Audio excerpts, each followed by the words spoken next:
他们骑着自行车打仗，却不知道自己将面对坦克。这是二战时的真实故事。开战的前一天，丹麦士兵还在悠闲地喝咖啡。对于德国的入侵，他们一无所知。对备战的训练，就是每人打几发子弹，练习给自行车换轮胎。少尉接到命令，一支德国军队正在向边境移动，士兵们必须停止吃饭，马上回到军营睡觉，准备迎接战斗。晚上，他们每人领了40发子弹和一个急救包。晚上睡觉也不许脱掉军装。士兵们面露惬意，这好像不是训练，而是要开战。到了深夜，少尉得到消息，德军已经越过边境线，必须要派兵防守了。警报拉响，士兵们快速起床，拿起枪，来到自己的自行车旁，将唯一一挺机枪挂在自行车上。丹麦派出了一个自行车连和一个摩托车排，他们只需要拖住德军，等待大部队的支援就好。趁着夜色，丹麦士兵骑着自行车向战场出发了。直到凌晨，他们还没有赶到战场，但前方传来了轰鸣声，是德军吗？不是，先前出发的摩托车排，他们已经和德军交过手了。德军派来了几辆装甲车，甚至还有坦克，实力差距太悬殊了。摩托车排想要暂时撤退，守住后方战线，并劝说中尉一起走，但中尉不愿意。他接到的命令是守住前方阵地。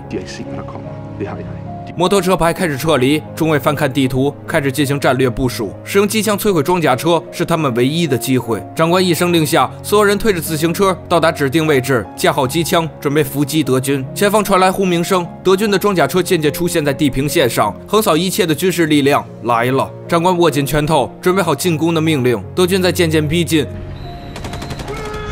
士兵们火力全开，德军开到的摩托车很快被拿下，但很快他们遇到了问题，机枪的子弹根本无法穿透装甲车的护甲，刚打上去就被反弹开来。德军迅速反应过来，士兵和装甲车一起行动，准备围歼丹麦士兵。凶猛的火力打得他们抬不起头，中尉没办法，大声叫喊着让士兵们赶紧撤退。但此时因为丹麦士兵被坦克击穿，他躺在地上痛苦的哀嚎，但没办法，没人能救他了。部队被打散了，少尉带着几个人骑车穿过森林，躲进一处民房，每个人都面露惧色，德国人太可怕了。所幸他们没有追过来。稍微整顿后，士兵们继续出发，他们要前往后方与大部队会合。经过长时间的骑行，他们终于到达了中校的所在地，但这里的情况不容乐观，通讯信号被切断，他们与指挥部失联了，边境完全沦陷，而援军再也不会有了。少尉听从中校的命令，骑车赶往城市，在那里建立一条新的防线。当他们到达小镇时，居民们全部在外面看，士兵们尝试疏散，但他们拒绝了。对于战争，他们有的不是害怕，更多的则是好奇。德军部队很快来袭，这次有了摩托车排的加入，他们的火力增强了许多，但也仅此而已。德军的火力迅速碾压他们，在混乱中，一个小男孩中弹身亡，众人无暇顾及，他们已经被打得毫无还手之力，只能继续撤退。他们找到一辆卡车，前往最后的防线。在路上，他们发现了德军的飞机，有好多连成一片。少尉抬头望去，心中的无力感油然而生。我们的抵抗真的有用吗？但他还是命令部队继续前进。卡车进入城市，少尉见到了本地的指挥官，通讯设备依旧被切断，他们甚至不知道总部有没有投降。面对敌军的坦克和装甲车，他们没有任何的希望。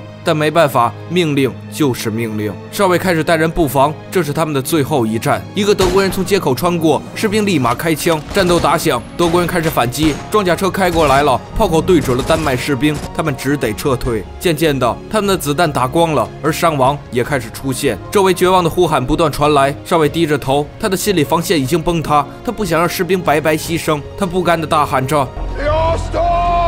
他扔掉头盔，让士兵们放下枪，举起双手投降。德军没有再杀人，丹麦士兵坐在墙壁边，他们茫然地看着德国士兵，不知道未来的命运。德国指挥官找到少尉，他告诉少尉：“你们没有必要抵抗的。”德国军官告诉他一个丑陋的真相。Es war nicht notwendig, dass so viele Mann ihr Leben lassen mussten. Ihre Regierung hat bereits kapituliert. 对于这一切，他一无所知。原来从一开始，所有的抗争都是徒劳的，甚至与国家的意念相悖。在被送回军营的车上，顽强的士兵才开始哭泣。他们的抵抗是徒劳的吗？他们的牺牲是完全没有意义的吗？在影片的最后，参加过这场战争的士兵已经变成了老人。他的父亲对他说道